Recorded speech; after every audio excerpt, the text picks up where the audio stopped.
کھلی اسلام کی آنکھیں ہوا سارا جہاں روشن، کھلی اسلام کی آنکھیں ہوا سارا جہاں روشن، عرب کے چاند صدقے کیا ہی کہنا تیری طلعت کا، عرب کے چاند صدقے کیا ہی کہنا تیری طلعت کا۔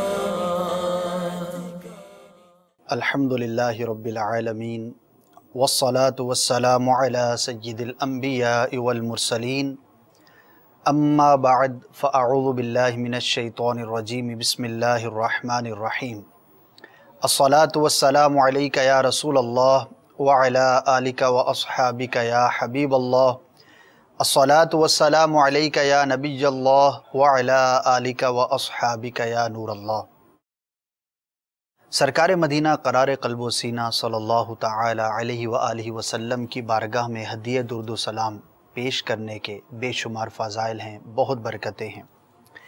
جو شخص ایک بار درود پاک پڑھتا ہے، اللہ تبارک و تعالی اس پر 10 رحمتیں نازل فرماتا ہے۔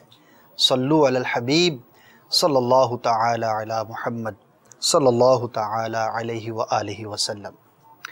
فیضان اسلام کے سلسلے میں ایک مرتبہ پھر آپ کو مرحبا کہتا ہوں، اچھی نیتیں بھی کر لیجئے۔ اللہ تبارک و تعالی ہم سب کو علم دین حاصل کرنے کی توفیق عطا فرمائے، اور جو کچھ ہم اس سلسلے میں سیکھتے ہیں اور جب بھی سیکھتے ہیں اس کے مطابق عمل کرنے کا بھی جذبہ نصیب فرمائے۔ مفتی صاحب، آج کے سوالات کی طرف بڑھنے سے پہلے سابقہ سلسلے میں ایک جواب آپ نے ارشاد فرمایا تھا، سوال یہ کیا گیا تھا کہ اگر خطا سے بھول کر کوئی گناہ ہو جائے، کوئی غلطی ہو جائے، تو اس پر کب گناہ کا اطلاق ہوتا ہے اور اس پر کب گرفت ہوتی ہے؟ تو اس کے جواب میں آپ نے ارشاد فرمایا تھا کہ جو خطا سے بھول سے ہو جائے اس پر گرفت نہیں ہوتی، اور مثال آپ نے ارشاد فرمائی تھی کہ روزہ دار کو روزہ ہونا یاد نہ ہو، غلطی سے اس نے پانی پی لیا، یا غلطی سے وضو کے دوران بعض اوقات پانی اتر جاتا ہے کلی کے دوران، اسی طرح نماز کا وقت جو ہے وہ گزر گیا اور اسے یاد ہی نہ رہا کہ میں نے نماز پڑھی یا نہ پڑھی، تو آپ نے فرمایا تھا کہ اس پر جو ہے وہ گناہ کا اطلاق نہیں ہوگا۔ اس میں ایک وضاحت یہ چاہوں گا کہ اس میں نماز اور روزے کا حکم کیا ہوگا؟ بسم اللہ الرحمن الرحیم۔ یہ روزہ دار کے بارے میں جو مسئلہ ہے اس میں یہ نہیں ہے کہ روزہ دار ہونا اسے یاد نہ ہو۔ جی، روزہ دار ہونا یاد نہ ہو اور کلی کرتے ہوئے پانی حلق سے نیچے چلا جائے پھر تو روزہ ہی نہیں ٹوٹتا، یعنی گناہ نہ ہونا اپنی جگہ، روزہ بھی نہیں ٹوٹے گا۔ ٹھیک ہے، یہ مسئلہ ہے کہ روزہ ہونا یاد ہو اور غلطی سے کلی کرتے ہوئے پانی حلق سے نیچے اتر جائے تو اب روزہ اس کا ٹوٹ جائے گا، گناہ نہیں ہوگا۔ لیکن جب روزہ ٹوٹ گیا تو پھر اس روزے کی قضا جو ہے وہ لازمی طور پر دینی پڑے گی، خواہ وہ نفلی روزہ ہے یا فرض روزہ ہے۔ فرض روزہ ہے تو اس کی قضا ہے، کفارہ نہیں ہوگا، اور نفلی روزہ ہے تو پھر تو ہوتی ہی اس کی قضا ہے۔ ٹھیک ہے۔ اور نماز کے اندر بھی یہ تھا کہ جیسے کسی آدمی کو یاد نہیں رہا کہ اس نے نماز نہیں پڑھی اور اب وہ بھولے سے اس کی نماز جو ہے وہ نکل گئی، جی، بعد میں یاد آیا، تو جب یاد آئے گا تو اگرچہ اسے گناہ نہیں ہوا نماز چھوڑنے کا، لیکن نماز اس پر وہ قضا پڑھنا یہ فرض رہے گا۔ یہ حدیث مبارک ہے، سرکار دو عالم صلی اللہ علیہ وآلہ وسلم نے ارشاد فرمایا، جو شخص نماز کے وقت میں سوتا رہ جائے یا نماز کو بھول جائے تو جب اسے یاد آئے اسی وقت نماز پڑھ لے کہ یہی اس کا وقت ہے۔ صحیح۔ تو یہ حدیث مبارک، تو نماز اگر جیسے کسی کی سونے کی وجہ سے رہ گئی تو اب اگر سونے کے اندر اس کی وہ جو غفلت کی صورتیں ہیں وہ نہ پائی گئی، ٹھیک ہے، تو اس سے نماز قضا کرنے کا گناہ نہیں۔ بھول گیا نماز پڑھنا اور اب نماز نکل گئی تو اب بھی گناہ نہیں، لیکن وہ جو نماز کا پڑھنا ہے، یعنی فرض نماز کا یا واجب نماز ہے، وتر ہے جیسے، تو اس کی قضا جو ہے وہ بہرحال اس کے اوپر لازم ہی رہے گی۔ ٹھیک ہے، ماشاءاللہ، جزاک اللہ۔ مفتی صاحب، ایک سلسلے میں سوال یہ بھی کیا گیا تھا کہ گناہ کا دل پر کیا اثر ہوتا ہے، تو اس کی وضاحت میں آپ نے فرمایا تھا کہ دل زنگ آلود ہو جاتا ہے، دل مردہ ہو جاتا ہے۔ تو اب یہ جو قلب کی زنگ لگنا ہے، اس کی جو سیاہی ہے، دل کا سیاہ ہو جانا ہے، اس کے علاج کے بارے میں بھی کچھ مدنی پور ارشاد۔ دیکھیں، دل کا زنگ دور ہونے کا جو سب سے بڑا ذریعہ ہے وہ تو اللہ تعالیٰ کی محبت اور اللہ تعالیٰ کا خوف، ماشاءاللہ، اور اسی طرح سرکار دو عالم صلی اللہ علیہ وآلہ وسلم کی محبت یہ سب سے بڑی وہ عظیم چیزیں ہیں کہ جن کے ذریعے دل کا زنگ دور ہوتا ہے۔ اب یہ کس پہلو کے اندر یہ واضح ہوں، یعنی کس پہلو میں ان پر عمل ہو، محبت رسول صلی اللہ علیہ وآلہ وسلم کس پہلو سے سامنے آئے، صحیح، تو اس زنگ کو واضح طور پر دور کرنے میں وہ مدد کرتی ہے۔ محبت کا اصل مفہوم تو ہوتا ہے قلب کا میلان، صحیح، دل مائل ہے، اس کا نام محبت ہے۔ اور یہ کہ اللہ تعالیٰ کا خوف وہ کس صورت میں ظاہر ہو، نبی کریم صلی اللہ علیہ وآلہ وسلم کی محبت کی صورت میں ظاہر ہو، تو زنگ کو دور کرنے کے اندر بہت عمل دخل رکھتی ہے۔ صحیح، اس میں جو مین چیزیں ہیں، اس میں پہلے نمبر پر تو قرآن پاک کی تلاوت ہے۔ ماشاءاللہ، قرآن پاک کی تلاوت ہو تدبر کے ساتھ، یعنی غور و فکر کے ساتھ، سمجھ کر، صحیح، اور اس کے ظاہری باطنی آداب کے ساتھ، یعنی آداب سے مراد جو اس کے شرعی احکام ہیں وہ بھی، اور اس کے ساتھ جو اس کے مستحب آداب ہیں، کہ اسے تلاوت کرتے ہوئے پوری توجہ قرآن پاک کی طرف مائل ہو، کلام الہی کا تصور کرتے ہوئے آدمی پڑھے، اور یوں پڑھے کہ جیسے اللہ تعالیٰ سے ہم کلام ہو رہا ہے، اور قرآن پاک کی نورانیت اس کے دل میں داخل ہو رہی ہے، قرآن پاک کا نور جو ہے اس کے دل کے زنگ کو دھو رہا ہے۔ ان تصورات کے ذریعے پھر جب سمجھتے ہوئے پڑھے گا ماشاءاللہ، تو اب دل کا زنگ جو ہے بہت تیزی کے ساتھ دور ہوتا ہے۔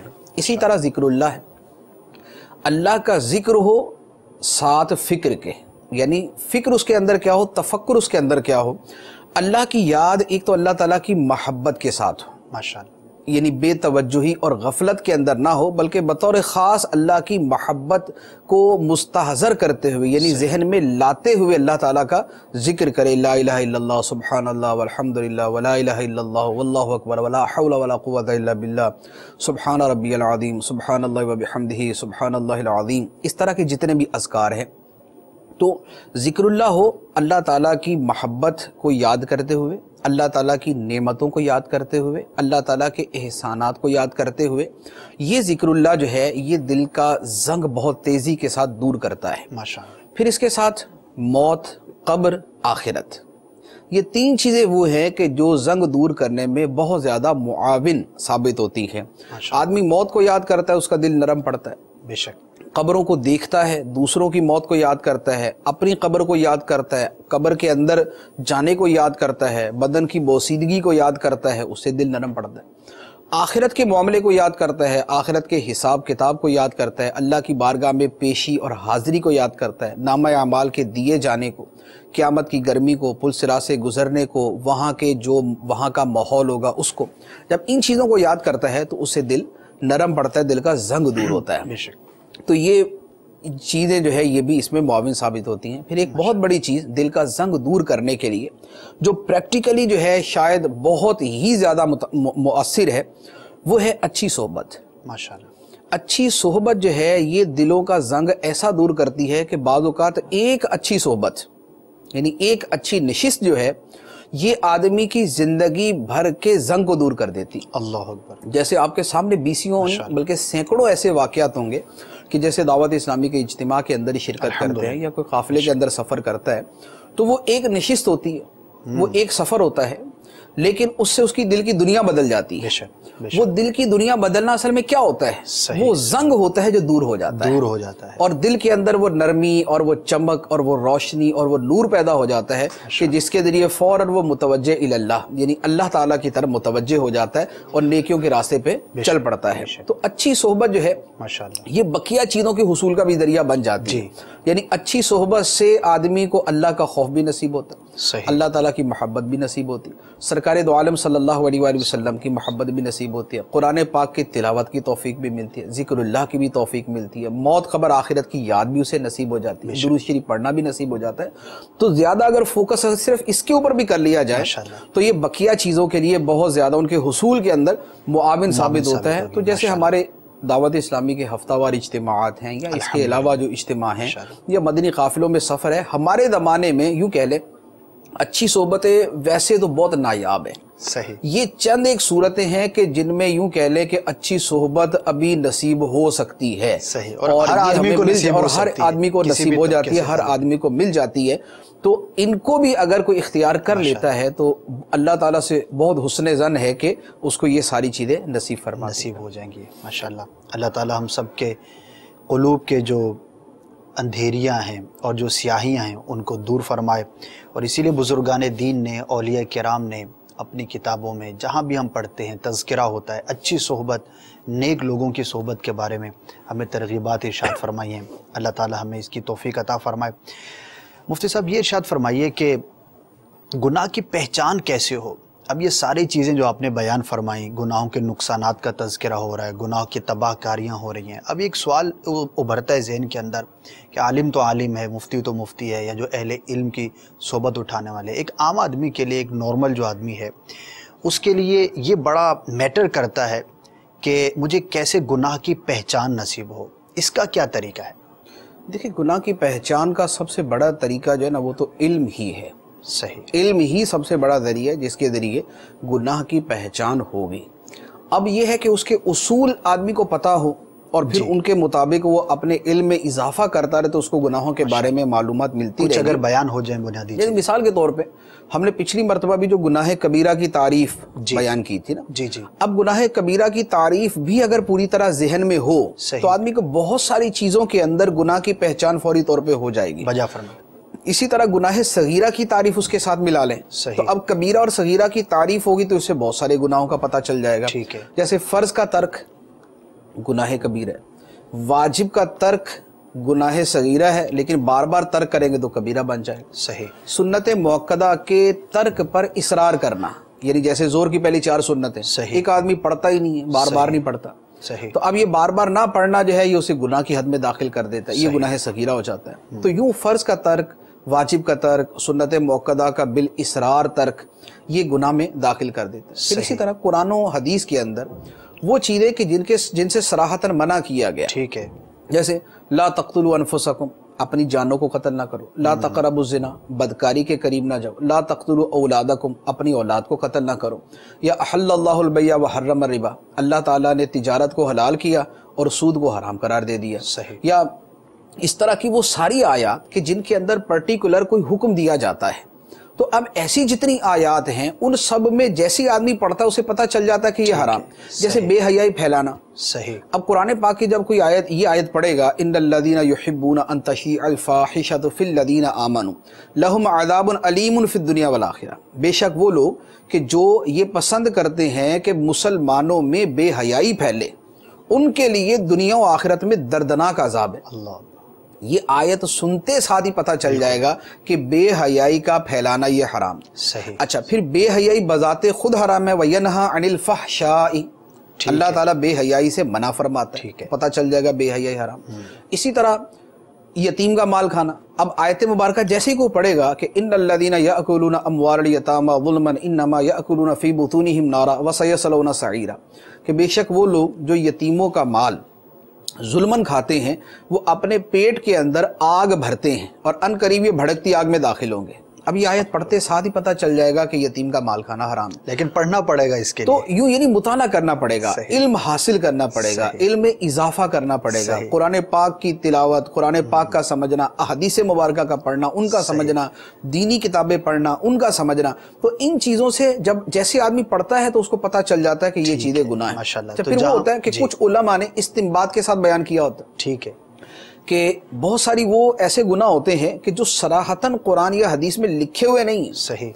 لیکن ان کی روشنی میں، یعنی قرآن و حدیث کی روشنی میں سمجھ آتا ہے کہ یہ بھی ناجائز ہے. صحیح. جیسے مثلا ریاکاری کی جو باریکیاں ہیں کہ وہ ریاکاری ہے اور ناجائز ہے اور گناہ ہے. اب ریاکاری کے بارے میں قرآن پاک کی تو آیت ہے کہ ریاکاری نہ کی جائے. کالذی ینفق مالہ رئاء الناس، ان لوگوں کی طرح نہ بنو کہ جو اپنا مال لوگوں کو دکھانے کے لیے خرچ کرتے ہیں. یا اور آیات ہیں جن میں ریاکاری کی وجہ سے عمل برباد ہونے کی بات. لیکن اب اس کی جو تفصیلات ہیں، صورتیں جو اس وہ علماء ہی نے استنباط کی ہیں، علماء ہی نے بیان کی ہیں، امام غزالی رحمۃ اللہ علیہ ہیں اور اکابرین ہیں.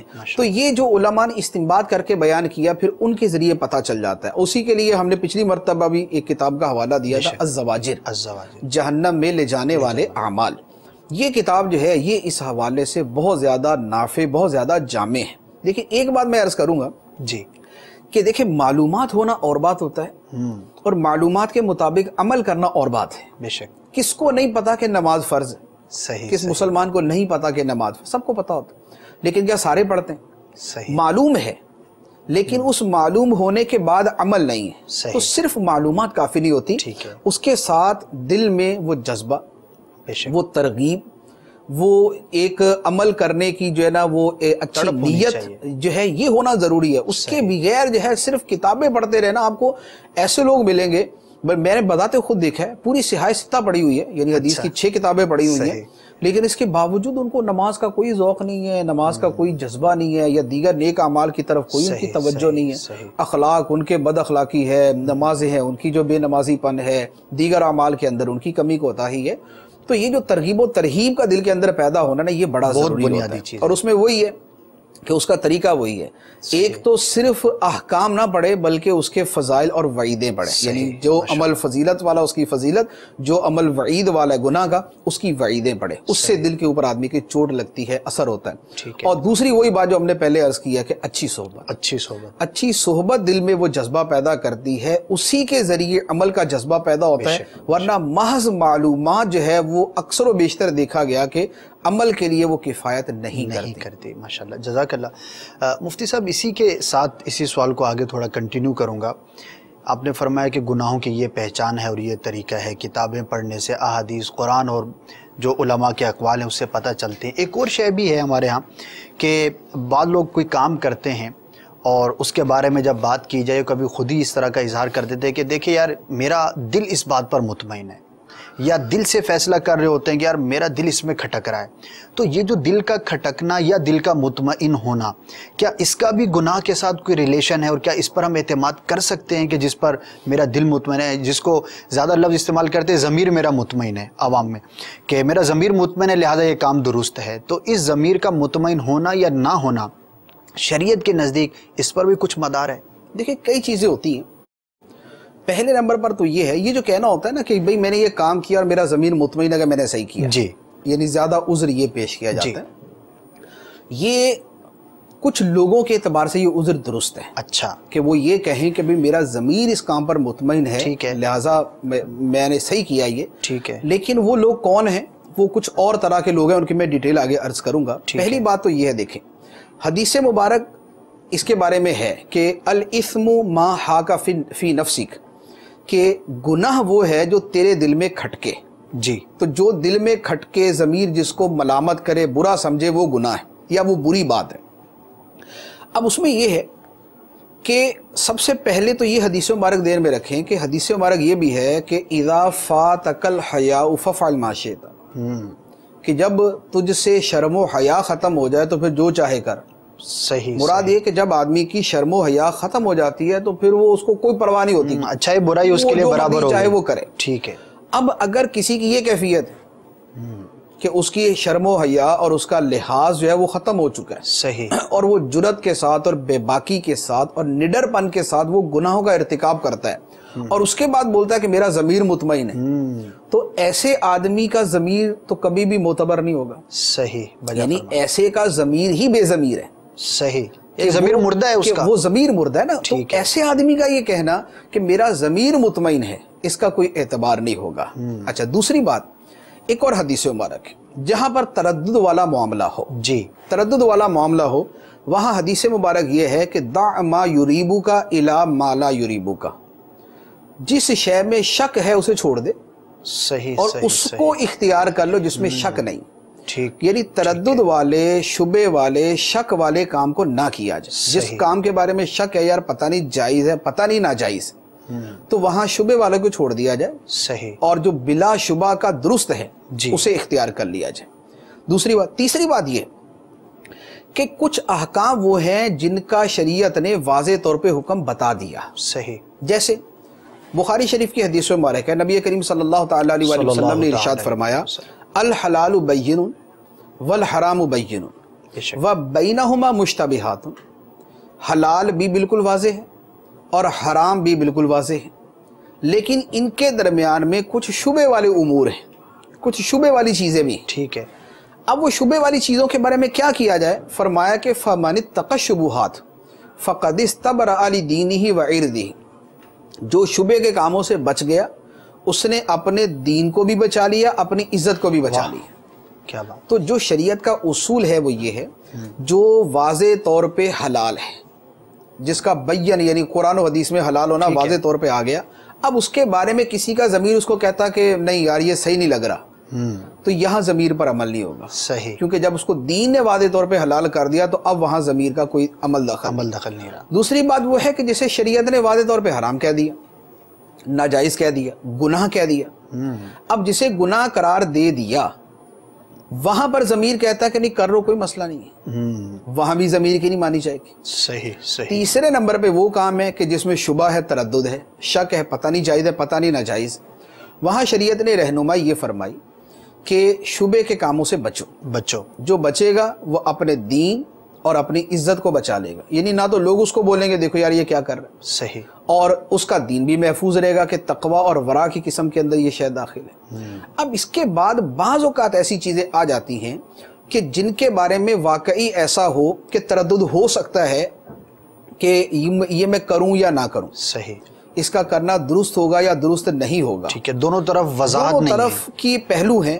اب وہاں پر کون شخص ہے جو اپنے دل سے فتویٰ لے، اپنے ضمیر سے پوچھے؟ صحیح، اس کی ایک کرائٹیریا ہے، وہ جو ہم نے عرض کیا نا کہ جس کا حیائی ختم ہو چکی ہے وہ اپنے ضمیر سے نہیں پوچھے، ٹھیک ہے، یہ وہ شخص کہ نمبر ایک جو شریعت کا عامل ہے، شریعت پر عمل کرنے والا ہے، نمبر دو جس کو عمل کے ساتھ محبت ہے، صحیح، گناہوں سے بچنے کا جس کا پورا ذہن ہے اور وہ بچتا ہے، ٹھیک ہے، نیکیوں سے محبت ہے اور وہ نیکیاں کرتا ہے، ٹھیک ہے، اور نیکیوں سے محبت بھی ایسی ہے کہ نیکیاں کر کے اس کے دل کو سرور ملتا ہے، ٹھیک ہے، اس کے دل کو نورانیت محسوس ہوتی ہے، اس کے دل کو ٹھنڈک ملتی ہے، اس کے دل کو قرار ملتا ہے، وہ جو حلاوت الایمان ہے کہ ایمان کی مٹھاس اسے محسوس ہو، یہ اسے نصیب ہوتی ہے۔ صحیح صحیح۔ اب ایسا شخص اگر وہ کسی معاملے میں متردد ہے اور اس کا ضمیر اسے یہ کہہ رہا ہے کہ کر لو اس میں حرج نہیں ہے تو وہ کر سکتا ہے، صحیح، کیونکہ اس کا ضمیر اس درجے پر ہے، اس کا ضمیر اس درجے پر ہے۔ تو یہ سارے مرحلے طے ہونے کے بعد،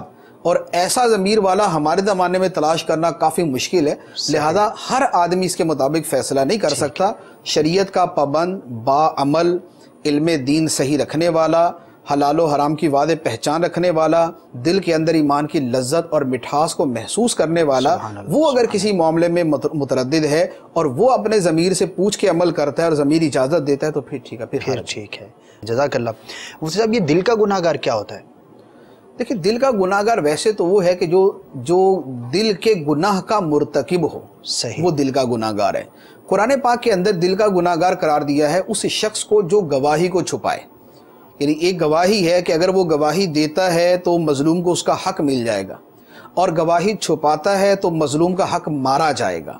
تو وہاں اللہ تعالیٰ نے فرمایا کہ لا تکتموا الشہادہ، گواہی نہ چھپاؤ، ومن یکتمھا فانہ آثم قلبہ، جو گواہی چھپائے گا وہ دل کا گناہ گار ہے۔ تو وہ دل کا گناہ گار اس لیے ہے کہ اس کا ضمیر اسے ضرور کہتا ہے کہ مظلوم کا حق جو ہے نا وہ مرنے نہیں دینا، لیکن وہ اپنے ضمیر کے خلاف چلتا ہے، یا اس کا ضمیر مرا ہوا ہے کہ اس کو احساس ہی نہیں ہوتا کہ مجھے مظلوم کا ساتھ دینا چاہیے، تو اس کا فرمایا کہ یہ دل کا گناہ گار۔ ٹھیک ہے۔ اس کے علاوہ بھی مفتی صاحب کسی کو ہم کہہ سکتے ہیں، کسی شے کو یا کسی عمل کو، کہ یہ دل کا گناہ ہے، اس کی کچھ مزید اور؟ دیکھیں، دل کے گناہ تو بہت سارے ہیں، مثلا کفر و شرک، یہ بنیادی طور پر تو دل کے گناہ ہیں۔ صحیح، یعنی کفر کیا ہے؟ ضروریات دین میں سے کسی شے کا انکار کرنا۔ ٹھیک ہے، تو انکار اور تصدیق یہ فعل قلب ہے، ٹھیک ہے، ایمان بھی تصدیق قلبی کا نام ہے، تو کفر جو ہے وہ انکار قلبی کا نام ہے۔ ٹھیک ہے۔ پھر آگے بہت سارے مظاہر افعال ہیں کہ جن کو کفر قرار دیا گیا ہے، لیکن جو اصل تعریف ہے وہ تو یہی ہے کہ دل کے اندر اس کے تصدیق نہیں ہے، انکار ہے،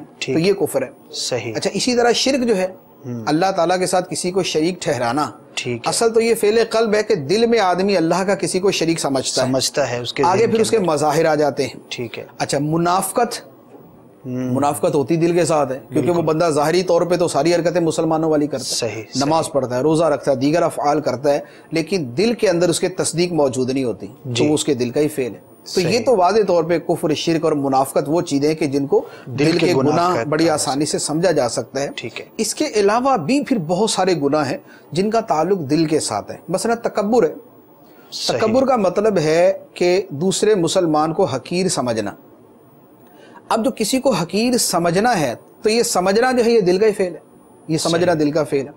حسد ہے، یہ تمنا کرنا کہ دوسرے مسلمان سے نعمت زائل ہو جائے. صحیح. تو یہ جو تمنا ہے یہ دل کے اندر ہی ہوتی ہے. بے شک. اب اس کا بعض اوقات اظہار ہو جاتا ہے، بعض اوقات صرف آدمی دل میں ہی یہ خواہشیں پالتا رہتا ہے اور کہتا رہتا ہے کہ ہو جائے ہو جائے.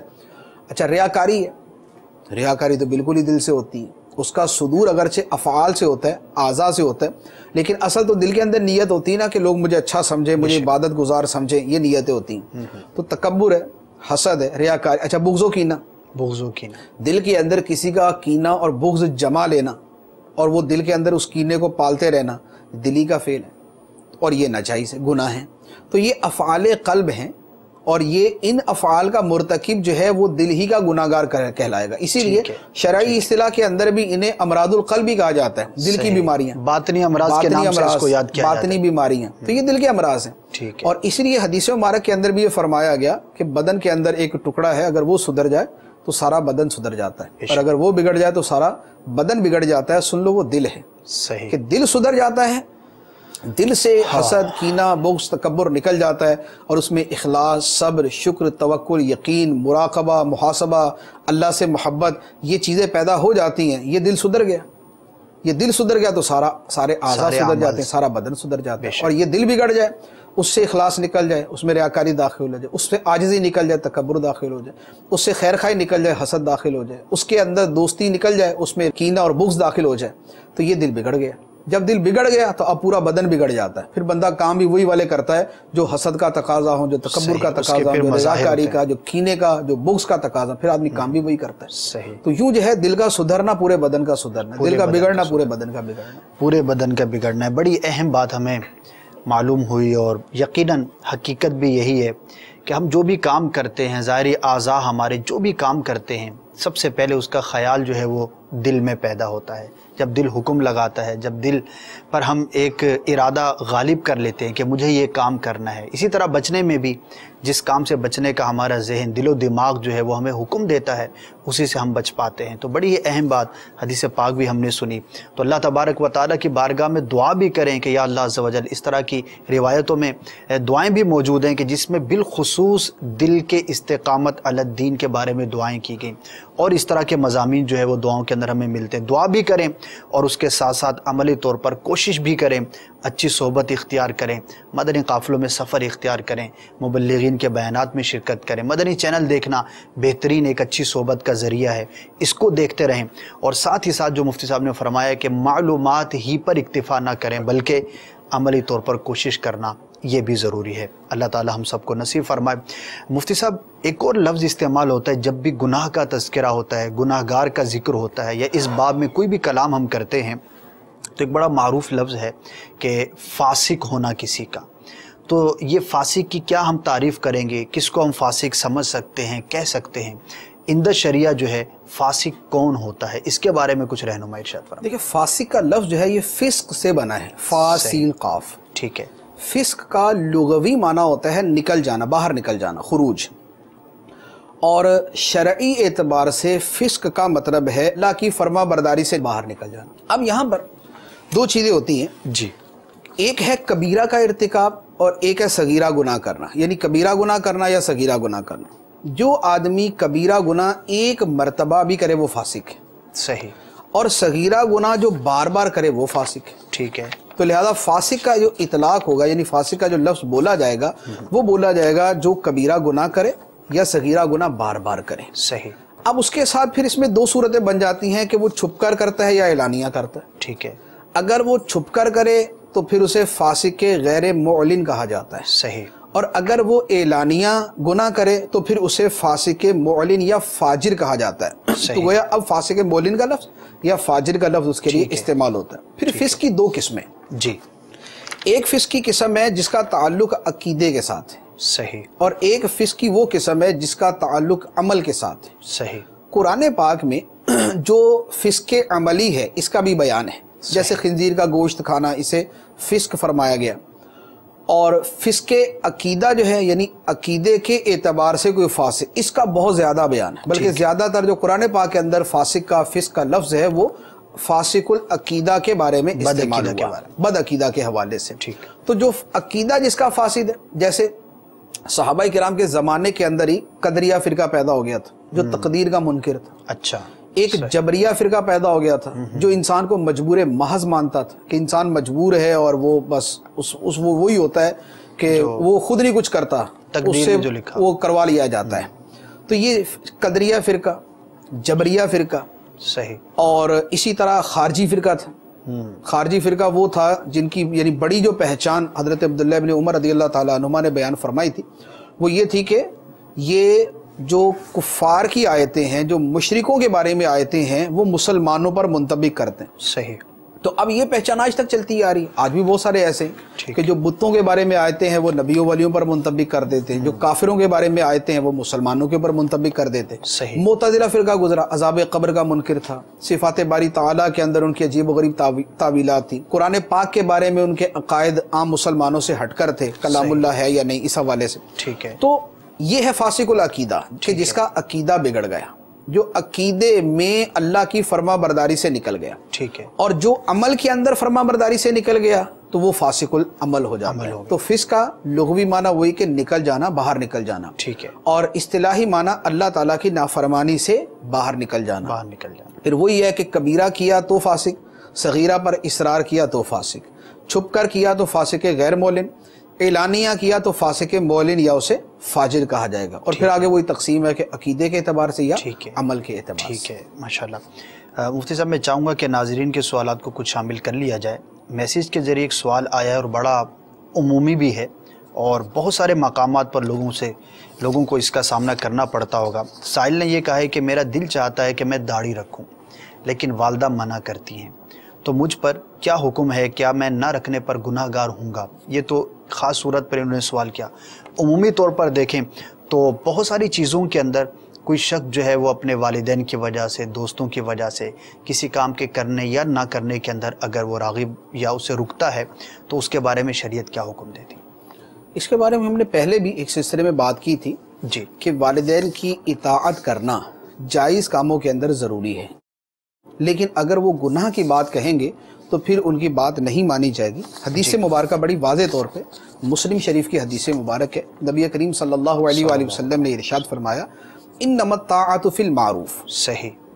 کہ جو کسی مخلوق کی بات مانی جائے گی وہ صرف اچھے کام کے اندر مانی جائے گی. معروف میں اچھے کام میں مانی جائے گی, گناہ کے اندر کسی کی اطاعت نہیں کی جائے گی. صحیح. اسی طرح ایک دوسری حدیث مبارک تھی لا طاعۃ لمخلوق فی معصیۃ الخالق, کہ خالق کی نافرمانی میں, اللہ تعالیٰ کی نافرمانی میں کسی مخلوق کی اطاعت نہیں کی جا سکتی. ٹھیک ہے. اسی طرح قرآن پاک کی آیت مبارکہ بھی ہے جس میں والدین ہی کا بطور خاص تذکرہ ہے اور فرمایا گیا کہ اگر وہ تجھے شرک کرنے کا کہیں تو پھر ان کی بات نہ مان, فلا تطعہما, پھر ان کی اطاعت نہ کر, لیکن دنیا کے معاملات کے اندر ان سے اچھا سلوک کر. صحیح. تو اب والدین اگر داڑھی رکھنے سے منع بھی کریں, ان کا منع کرنا گناہ ہے, ٹھیک ہے, برا ہے, تو اب اس بات کے اندر تو ان کی بات نہیں مانی جائے گی. صحیح. یعنی داڑھی رکھی ہی جائے گی.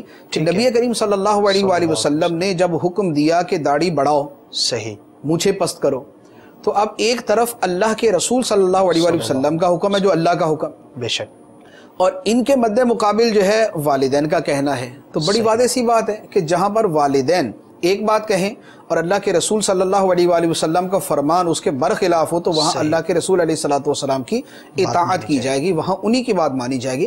لہذا داڑھی شریف تو رکھی جائے, لازمی طور پہ رکھی جائے. ٹھیک ہے. اور باقیہ دنیاوی دیگر کاموں کے اندر والدین کی باتیں مانی جائیں, جو جائز کام ہے, جائز باتیں, ان کے اندر بات مانی جائے. ایک اور میسیج کے اندر بڑا اہم سوال ہے کہ جب بھی گناہ کی بات ہوتی ہے, ایک تو ہے بندے کا ارادہ کرنا گناہ کا, اور بعض اوقات ارادہ کرنے کے بعد اس پر عمل درآمد بھی کر لینا.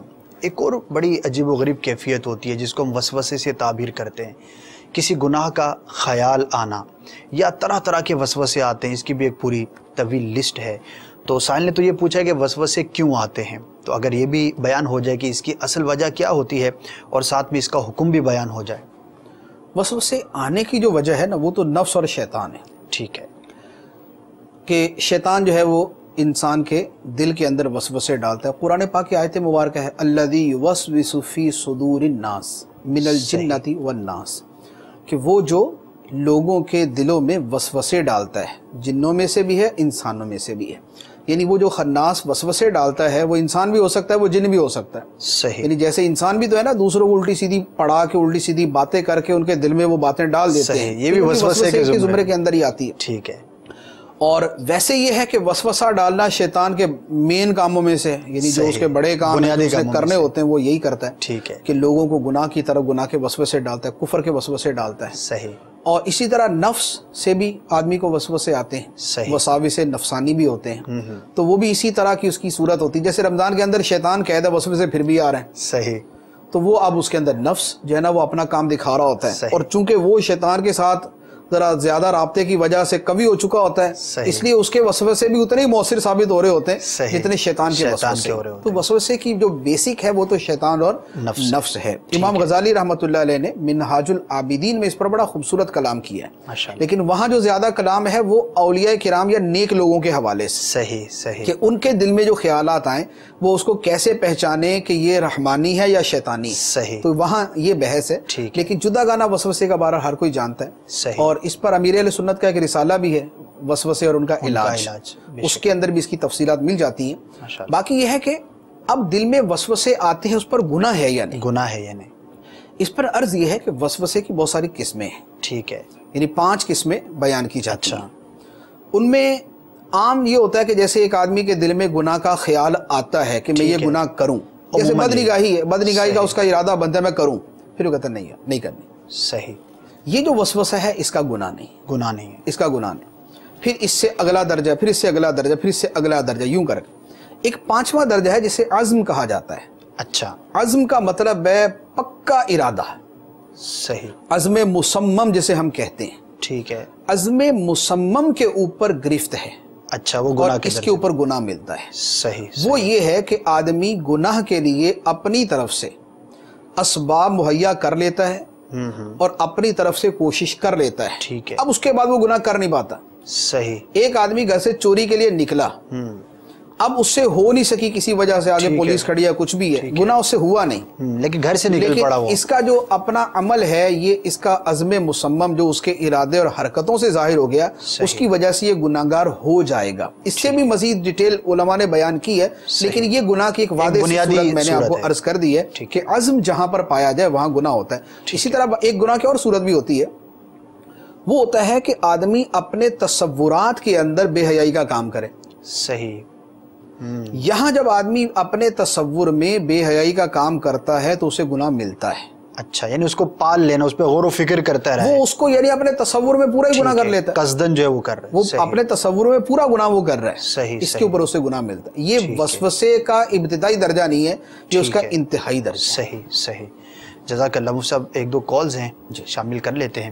جی سنائیے. السلام علیکم سر. وعلیکم السلام ورحمۃ اللہ وبرکاتہ. چکرگڑھ سے میں بول رہا ہوں. میرا سوال یہ ہے، اگر رشتہ دار زیادتی پر زیادتی کیے جائیں تو ہمارے لیے کیا اس کا حل؟ گالی گلوچ کرے، زیادتی کرے، لڑائی جھگڑا کرے، تو پھر ہم کیا کریں؟ جی مفتی صاحب کیا کریں؟ لگتا ہے کہ کافی پریشان ہے. سامنے والا جو ہے وہ گناہ پر گویا کہ آمادہ کر رہا ہے یا اس کا جو بھی عمل ہے، تو ہمارا رپلائی کیا ہونا چاہیے؟ یہ سوال تقریباً اسی سے ملتا جلتا سوال نبی کریم صلی اللہ تعالیٰ علیہ وآلہ وسلم کی بارگاہ میں بھی پیش کیا گیا. اچھا. ماشاءاللہ. کہ میرے رشتہ دار مجھ سے اچھا سلوک نہیں کرتے، اچھا، لیکن میں ان کے ساتھ اچھا سلوک کرتا ہوں، تو کیا میں اپنا یہ اچھا عمل جاری رکھوں؟ یعنی میں ان سے صلہ رحمی، نیک سلوک جاری رکھوں، یا میں بھی بدلے کے اندر اسی طرح کروں؟ تو نبی کریم صلی اللہ تعالیٰ علیہ وآلہ وسلم نے ارشاد فرمایا کہ تم اپنا اچھا سلوک جاری رکھو. تو لہذا سامنے والے کو یعنی رشتہ دار کی ان باتوں کو برداشت کیا جائے اور اپنا اچھا سلوک جاری رکھا جائے.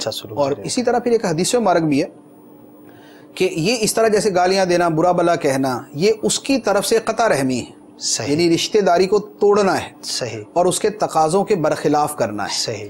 اور یہاں پر صریح حدیث مبارک ہے سل من قطع کا، کہ تم اس سے اپنی رشتہ داری جوڑے رکھو جو تم سے توڑتا ہے. صحیح. تو لہذا جو رشتہ دار رشتہ داری توڑتا ہے اس سے جوڑنے ہی کی کوشش کی جائے. صحیح. اچھا، پھر تیسری بات یہ ہے، بہار شریعت کے اندر ہے، امیر اہل سنت نے بھی کسی رسالے کے اندر یہ بات نقل فرمائی ہے کہ رشتہ دار اچھا سلوک کرے اور ہم بھی اس سے اچھا سلوک کریں.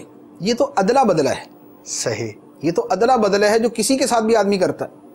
صلہ رحمی یہ ہے کہ وہ تجھ سے توڑے اور تو اس سے جوڑے. یہ اعلیٰ درجہ ہے. زیادتی کرے اور تو اس کے ساتھ بھلائی کرے. یہ کمال ہے. تو لہذا صلہ رحمی کے بنیادی مفہوم کے اندر یہ بات داخل ہے کہ رشتہ دار اگر زیادتی کرتے ہیں، برا بلا کہتے ہیں، رشتہ داری توڑتے ہیں تو ان سے اچھے سلوک کی کوشش کی جائے. اب بقیہ دنیاوی حکمت عملی آدمی کو اپنانی چاہیے کہ بلا وجہ اپنے آپ کو موضع ذلت پر پیش کرنے کی بھی ضرورت نہیں ہے. یعنی اس سے بچنے کی جو صورتیں ہیں وہ اپنی جگہ ہیں. یہ ہے کہ اپنی طرف سے ان کو یہی رکھے کہ میں تو آپ کے لیے دعائیں خیری کرتا ہوں. صحیح. میرے دل میں آپ کے لیے بھلائی کا جذبہ ہی ہے. ٹھیک ہے. میں جہاں آپ کو خیر پہنچا سکوں گا میں پہنچاؤں گا. صحیح. آپ کے ظلم کا بدلہ میں ظلم سے نہیں دوں گا. آپ کے گالیوں کا بدلہ میں گالیوں سے نہیں دوں گا. اور آپ کے برا بلا کہنے کا بدلہ میں برا بلا کہنے سے نہیں دوں گا. بقیہ ان کے شر سے بچنے کے لیے اپنے آپ کو کچھ ان سے فاصلے پہ رکھتا ہے اور وقتاً فوقتاً حسن سلوک کا معاملہ کرتا رہتا تو ٹھیک ہے. ماشاءاللہ بڑا یہ اہم جو ہے یہ ٹاپک ہے. اور اچھوں کے ساتھ تو ہر کوئی اچھائی کرتا ہے. صبر وہیں پر کرنا ہوگا جہاں پر سامنے سے آزمائش ہو. تو اللہ تبارک و تعالی ہمیں بھی اس پر عمل کرنے کی اور اس جذبے کو اپنے دل میں بیدار رکھنے کی توفیق عطا فرمائے. اور واقعی یہ ایک عمومی جملہ بھی ہے کہ ہم تو اچھوں کے ساتھ اچھے، بروں کے ساتھ برے ہیں. تو یہ نہیں کہنا چاہیے اور نہ ہی یہ کانسیپٹ کوئی اچھا کانسیپٹ ہے، بلکہ ہمیں تو اچھائی کرنے کا حکم دیا گیا ہے. اللہ تبارک و تعالی اس پر بڑا فضل فرماتا ہے. بڑا اس کے بہت زیادہ فضائل بھی بیان کیے گئے ہیں کہ کسی مسلمان کو اگر کسی کی طرف سے تکلیف پہنچتی ہے، بالخصوص جیسے کہ رشتہ داروں کا انہوں نے سوال کیا، اور اس پر وہ صبر کرتا ہے اور برائی کے ساتھ بدلہ نہیں لیتا، تو انشاءاللہ عز و جل اس کو دنیا اور آخرت میں بے شمار بھلائیاں نصیب ہوں گی.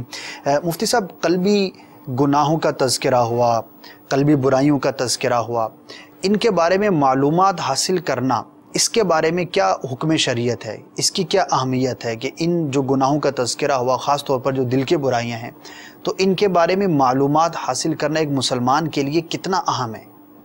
دیکھیں، مطلقاً تو یہی ہے کہ تمام گناہوں کے حوالے سے ہی ایک ہی حکم ہے. جی. خواہ وہ باطنی ہے خواہ وہ ظاہری ہے. ٹھیک ہے. پہلی بات تو یہ ہے کہ بہت سارے وہ گناہ بھی ہوتے ہیں کہ جن سے آدمی کا واسطہ ہی نہیں پڑنا.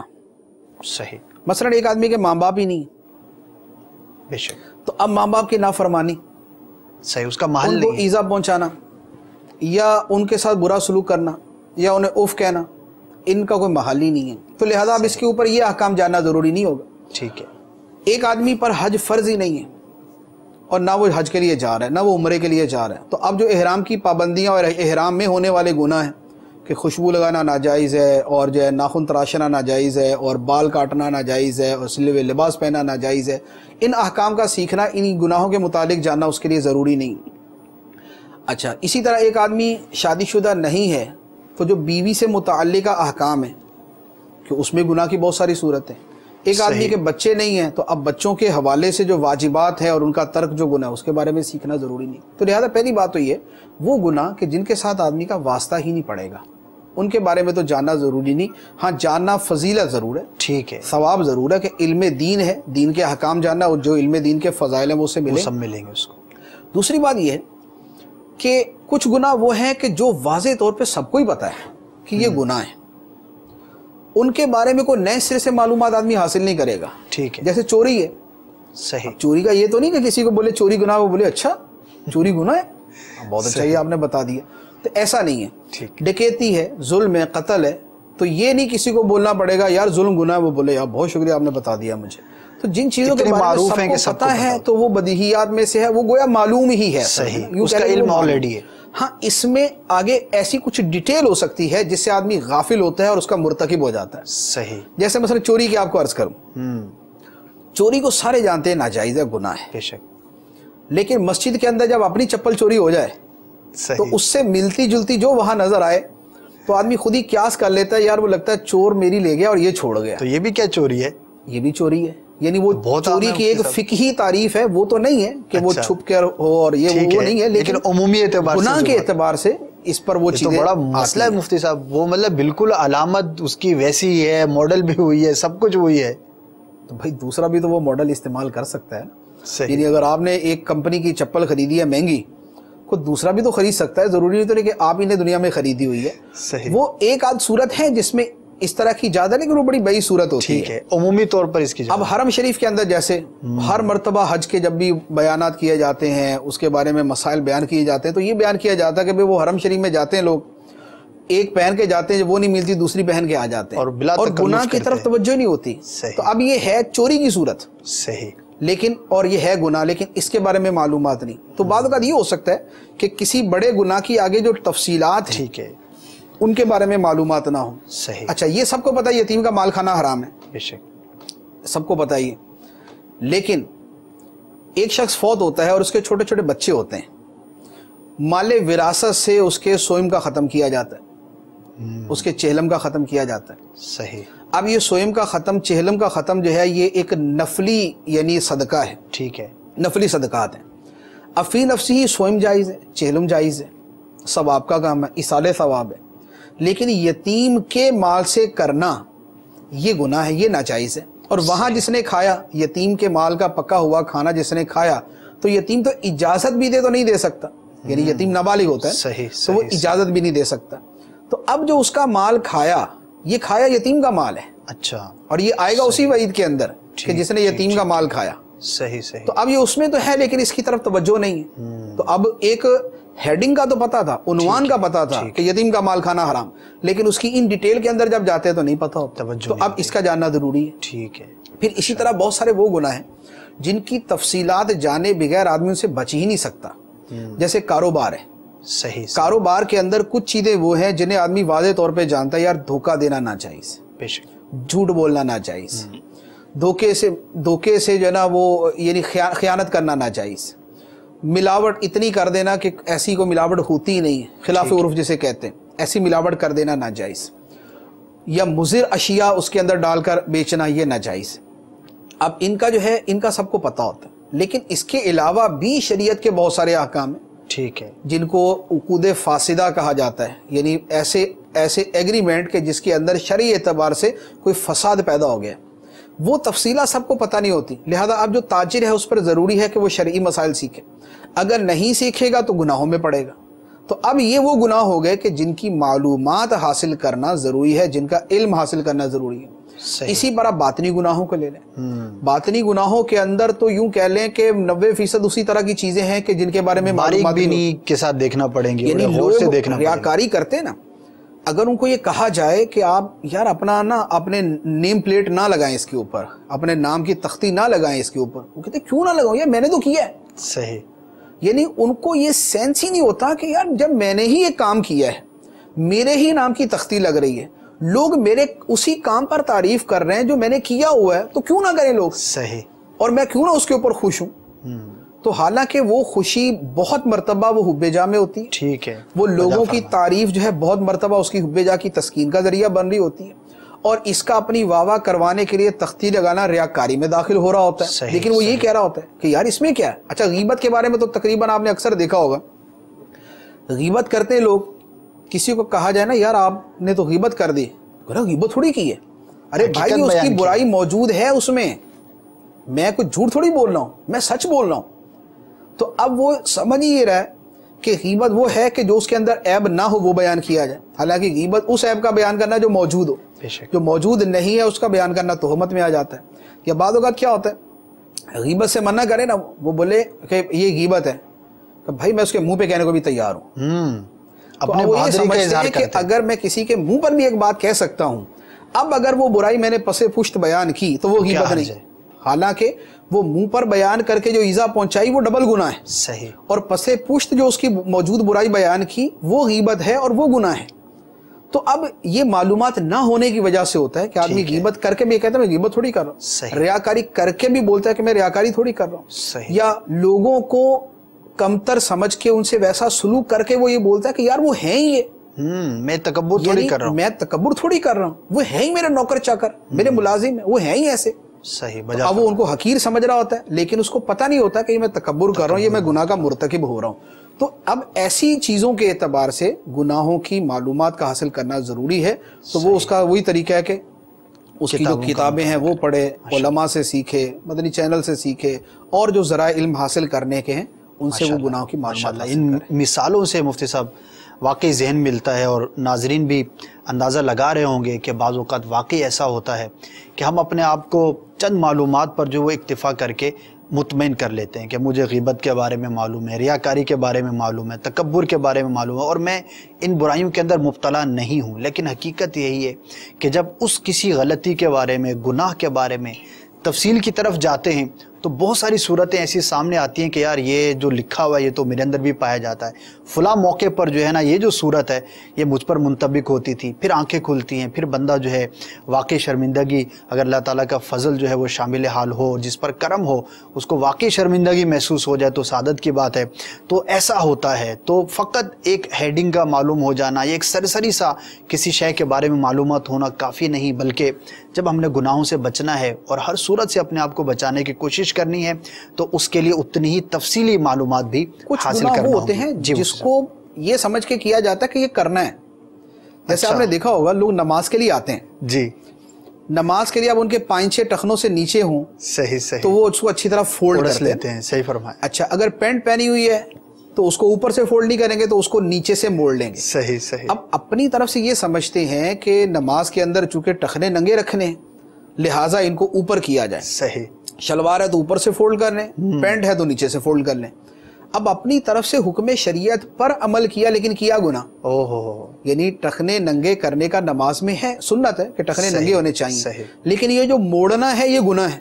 اللہ اللہ، تو وہ ٹخنے ننگے اس صورت میں کیے جائیں جس صورت میں موڑنا نہ پڑے، صحیح، شلوار یا پینٹ ہی اتنے سائز کی ہو، اور اگر یہ ہے تو پھر اس کو کھینچ کر اوپر کر لیا جائے، سیدھا اوپر کیا جائے، فولڈ نہ کیا جائے، فولڈ نہ کیا جائے، فولڈ کریں گے تو گناہ گار ہو جائیں گے۔ صحیح۔ تو اب یہ وہ گناہ ہوا کہ جس کو اپنی طرف سے حکم شریعت سمجھ کے کیا جا رہا ہوتا ہے، یہ اور زیادہ یعنی ایک برائی اور یہ پوری ایک لسٹ ہے مفتی صاحب، واقعی آپ نے بجا فرمایا، پورا ایک چیپٹر ہے کہ وہ غلطیاں اور وہ گناہ کہ جنہیں لوگ درست سمجھ رہے ہوتے ہیں۔ اسی طرح پردے کے معاملات، بچوں کو مسجد میں لانا، میں ابھی اسی جمعے کی بات کر رہا ہوں، میں ایک مسجد میں جمعہ پڑھنے گیا، ایک شخص اپنے 2 بچوں کو لے کے آیا، ایک بچی تھی اور ایک بچہ تھا، ان کو ماشاءاللہ اس نے اتنا پیارا تیار کیا ہوا تھا، چھوٹے چھوٹے بچے تھے، واقعی اہتمام نظر آ رہا، بڑا اہتمام، اس کو بچے کو بھی اچھا لباس پہنایا ہوا، ٹوپی سر پہ دی ہوئی ہے، بچی کو اس نے وہ سکارف پورا پہنایا ہوا، چپل اس نے پہنی ہوئی، نئے اس نے کپڑے۔ اب اس کو دیکھ کے اس اعتبار سے تو خوشی ہوئی کہ یار اس کے دل میں نماز کی، جمعے کی محبت ہے، بچوں کو یوں وہ چل۔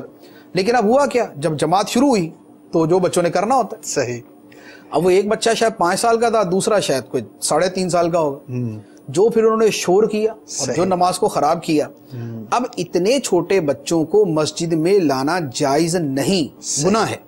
جو بچے مسجد میں یا تو پیشاب پخانہ کر دیں یا شور کرے اور پتہ کہ یہ شور کریں گے، ادب کا خیال نہیں رکھتے، تو ایسے بچوں کو مسجد میں لانا گناہ ہے۔ صحیح، لانے والا اپنی طرف سے بڑے جذبے اور بڑی محبت کے ساتھ اگر کہیں گے نا تو وہ یہی کہتے ہیں کہ یار ہم تو اس لیے لاتے ہیں کہ عادت بنے۔ تو اب یہ دیکھیں نا کہ نیکی سمجھ کے کیا، بے شک اپنی طرف سے اچھا سمجھ کے کیا، لیکن جو کیا بہرحال وہ گناہ کیا اس نے۔ صحیح صحیح۔ تو اس طرح کی بہت ساری چیزیں کہ جن کو نیکی سمجھ کے کرتے، پھر وہی بات آ رہی ہے مفتی صاحب، معلومات کی کمی، علم کی کمی، یعنی علم سے مفر نہیں ہے، یعنی سیکھنا ہی پڑے گا، کچھ بھی کریں، کچھ بھی سمجھیں، کچھ بھی آپ کو کرنا پڑے، ہر چیز کے اندر جو ہے وہ یہی بات ہے کہ شریعت کی معلومات ہوں، اور یہ پہلی بنیاد ہے، اس کے بعد پھر جو ہے وہ عمل کی طرف بندہ بڑھتا ہے۔ بہرحال اللہ تعالیٰ ہم سب کو توفیق عطا فرمائے۔